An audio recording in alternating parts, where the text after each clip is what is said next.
एक खूबसूरत और सरसब्ज और शादाब गांव में, जहां न शोर था, न ट्रैफिक, न ऊंची इमारतें, बल्कि खुले आसमान, हरियाली और दूर दूर तक फैले खेत। वहीं एक छोटे से कच्चे घर में रहती थी नानी अम्मा। उनका असल नाम तो ज़ैनब था, लेकिन गांव भर में वो नानी अम्मा के नाम से मशहूर थीं। उनकी उम्र 70 साल से ऊपर हो चुकी थी, मगर दिल और तबीयत आज भी जवान थी। नानी अम्मा के साथ उनका नवासा अली रहता था। अली की उम्र सिर्फ 10 साल थी, मगर होशियारी में किसी बड़े से कम न था। उसके वालिदैन शहर में मुलाजमत करते थे और वो अली को छुट्टियों में नानी के पास छोड़ जाते, ताकि वो गांव की फिजा और अपनी जड़ों को महसूस कर सके। इस साल गर्मियों की छुट्टियां आईं तो अली की माँ ने उसे नानी के पास छोड़ दिया।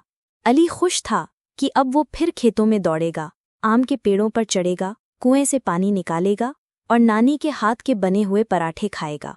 जैसे ही वो नानी के सहन में दाखिल हुआ, नानी अम्मा ने बाहें फैला दी। आ गया मेरा शहजादा। नानी ने प्यार से उसे गले लगा लिया।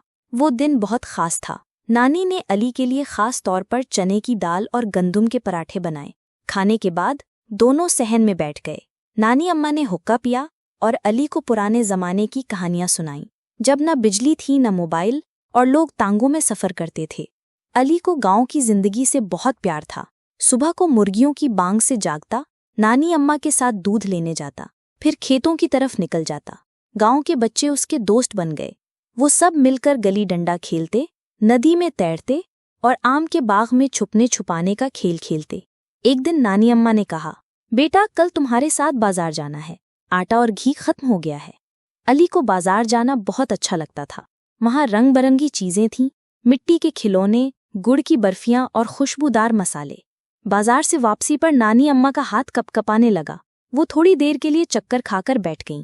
अली ने फौरन पानी पिलाया और उनका सामान उठाया। नानी, अब आपको अकेला नहीं आना चाहिए बाजार, आप बूढ़ी हो गई हैं, अली ने फिक्रमंदी से कहा। नानी मुस्कुरा दी। जिंदगी का बोझ उठाते उठाते आदत हो गई है, मगर अब तो मेरा सिपाही साथ है ना। उसी शाम अली ने फैसला किया कि वो रोज नानी की मदद करेगा। नानी अम्मा ने भी सोचा कि अब वक्त आ गया है कि वो अली को कुछ सिखाएं, मेहनत, सलीका और गांव की तहजीब। रोज सुबह अली को नानी अम्मा कुरान पढ़ाती, फिर उसे मुर्गियों का दाना देना सिखाती, दूध बिलोना, मिट्टी के चूल्हे पर रोटी पकाना। अली कभी जलता, कभी रोटी गिरा देता, मगर नानी सब्र से उसे सिखाती। कभी कभार नानी अम्मा अपनी पुरानी डायरी खोलती, जिसमें उनके शौहर यानी अली के नाना के लिखे हुए अशार होते। नाना जी अब इस दुनिया में नहीं थे, मगर उनकी यादें नानी के दिल में जिंदा थीं। अली को वो अशार बहुत पसंद आते। एक दिन गांव में अचानक तेज बारिश आ गई। नदी का पानी तेज हो गया। अली और बाकी बच्चे नदी के करीब खेल रहे थे। अचानक अली का पांव फिसला और वो पानी में जा गिरा। शोर मच गया। गांव के लोग दौड़े। नानी अम्मा भी लरसती टांगों से दौड़ती आईं। एक किसान ने फौरन कूदकर अली को निकाला। वो बखैर था, मगर नानी के चेहरे का रंग उड़ चुका था। मेरे बच्चे, तू तो मेरा सब कुछ है, अगर तुझे कुछ हो जाता। इस दिन के बाद नानी अम्मा ने उसे नदी के करीब न जाने की सख्ती से ताकीद की। अली ने भी वादा किया कि अब एहतियात करेगा। छुट्टियां खत्म होने के दिन करीब आ गए। अली का दिल बहुत उदास था। नानी ने उसके लिए खास सौगात तैयार की। घर के घी में बने लड्डू, आम का अचार और अपने हाथ की कढ़ाई की गई एक छोटी सी चादर। जब अली की माँ उसे लेने आई, नानी की आंखों में नमी थी, मगर होंठों पर मुस्कुराहट थी।